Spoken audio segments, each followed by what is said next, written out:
Last Sunday, that gospel is they're in the upper room, they're locked in there, they're there for fear, and he appears. In my homily was talking about how he meets them there, and I'm using meet as a verb because they do come to faith as a result of that. But he doesn't argue them into faith. He doesn't, list out a bunch of facts that lead them to faith. He meets them into faith. That's the action. And he does it again this week. And it's interesting, last week, it's locked doors that he has to work through. And today, it's closed expectations. They're already sure they understand a lot of what's gone on, right? They say, we had hoped that he was the one. They've already come to an unbelievable conclusion based on the information they have. And these are people that follow Jesus. They're disciples. They're informed. They're passionate about him. And they've got it wrong, right? They've got it wrong. And not only that, brothers and sisters, not only do they have the information wrong, they're so certain in their belief that they can't recognize him standing right next to them. And then, of course, he sets them up. Yeah, what's going on? What are you talking about? Are you nuts? Are you the only guy that doesn't know? Doesn't know what? Tell me. Continually offering them the chance to maybe look up and see who's standing right in front of them. But of course, it's in the breaking of the bread that they finally make the connection, that it all comes together for them. And I think, obviously, the invitation for us as people, always in faith, is to be the kind of people that are gentle in our own approach in terms of what we think we know. We're pretty informed people, right? We're passionate. We're here at church. But is it possible that God's doing some things that we don't know about? Is it possible that everything that we think, perish the thought, but that everything we think is not what God thinks? Is it possible? Is it possible that God's ways are not our ways? I think that was in the Bible somewhere. Yes, it is. Is it possible? Can we give God space? Can we loosen our grip on things just enough that he might show up in a way that we weren't expecting, that we may acknowledge him walking right with us in our fears, in our insecurities, in the difficulties that we're carrying around? That we'd almost turn to God and say, do you not see it? He's like, no, not only do I see it, I'm right here with you in it. And here's where we'll go, right? And it doesn't make everything all better. That's not God's way. God is not, as I would say, God is not God the aspirin. Have a pain? Try 2 of Jesus. Take them and call me in the morning. I don't think you can be a Christian. I don't think you can look at the cross and think that God's an aspirin, that God's a pain reliever in that sense. That God's own revelation to us about suffering was the mystery of it, of course, which is to say that it's not the final word, but that we've got to be able to, in our own suffering, as these two were, they're suffering. We had hope that he was the one. We've all had that sense of we're moving still, but we're holding tightly maybe to the fear or the frustration or the pain or the hurt or the betrayal, whatever it is.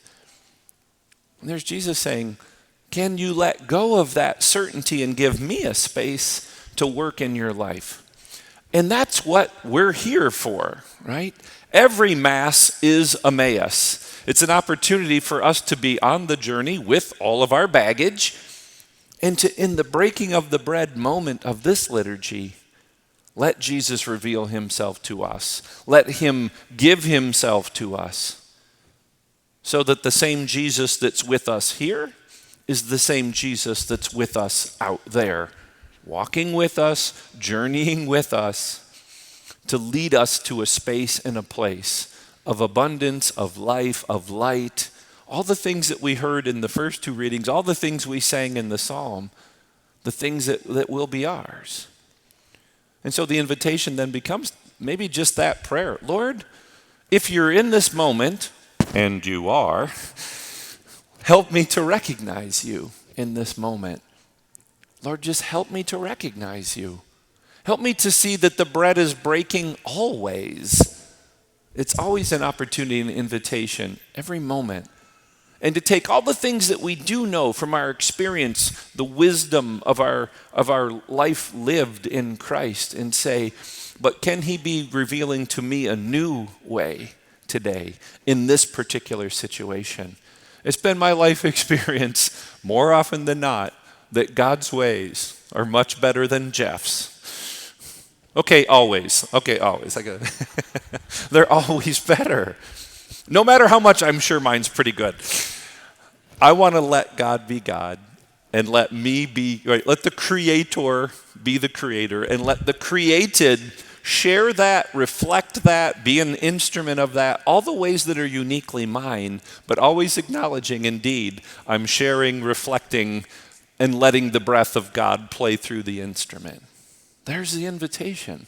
And I can only do that if I haven't white knuckle grabbed onto what I think it always is and give God a space to work bigger.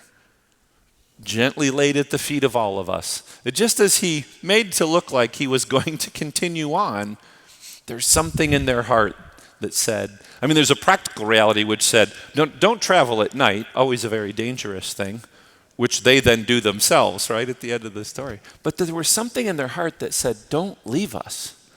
Stay with us, they say. And he goes, oh, okay. And then they have that experience of him. So same for us. It's an opportunity invitation laid gently at our feet. But if we're going to hold tightly to what we think and know and believe and not give God a space to work, he ain't leaving us. But we probably won't recognize him any more than Pilate couldn't recognize him when he says, ironically, what is truth? And there's truth in the flesh standing in front of him, right? The great irony. Last thing I'll remind you of is on Friday, we had that first reading where Gamaliel, one of the Jewish leaders, speaking to the others, the leaders are trying to figure out, what do we do with Peter and these guys? They're out of control. Should we flog them? Should we jail them? And it's Gamaliel that says, let me just remind you, if they're not of God, it'll fall apart. It always does. And he listed off examples of other people who claimed to be the Messiah and that their movements just fell away.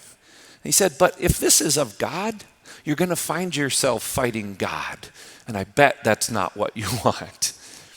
And so that gentle challenge that Gamaliel gave to those people in the Acts of the Apostles is the one given to us as well today to say, can I give God space to be God? May God be praised.